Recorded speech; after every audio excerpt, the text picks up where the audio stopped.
யோவான் சுவிசேஷம் 10ஆம் அதிகாரம் 10ஆம் வசனம் மற்றும் 11ஆம் வசனம் படிக்கிறேன். திருடும் கொல்லவும் அழிக்கும் வருகை அன்றி வேறொன்றுக்கும் வரான். நானோ அவர்களுக்கு ஜீவன் உண்டாயிருக்கவும் அது பரிபுறப்படவும் வந்தேன். நானே நல்ல மேய்ப்பன் ஆடுகளுக்காக தன் ஜீவனை கொடுக்கிறான். இயேசுதாமே இங்கே பேசி கொண்டிருக்கிறார். திருடனை குறித்து சொல்லுகிறார்.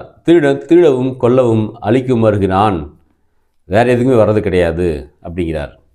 திருடன் என்று யாரை இயேசுங்க பேசுகிறார்? திருடன் என்று இயேசுக்கு யாரை சொல்லுகிறார் என்றால் சாத்தானை சொல்லுகிறார்.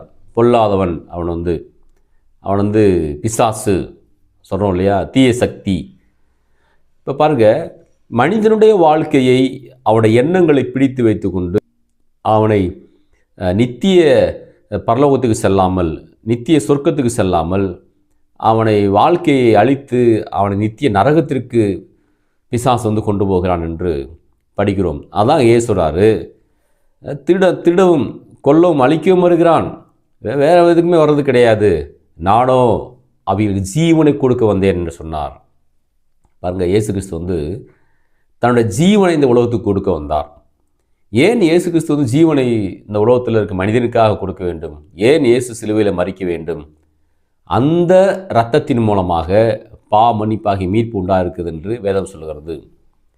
இல்லைங்க, அவர் ஒரு மகான், அவர் ஒரு புனிதர் தான், ஒரு புனிதருடைய ரத்தத்தை போய் நம்ம ஏற்றுக்க முடியுமா என்று சொன்னால், இவர் புனிதருக்கு மேலே எல்லாவற்றையும் உருவாக்கின தேவன். வேதம் தெளிவாக சொல்கிறது, சகலமும் அவர் மூலமாக, அவருக்கென்று அவரால் உருவாக்கப்பட்டது.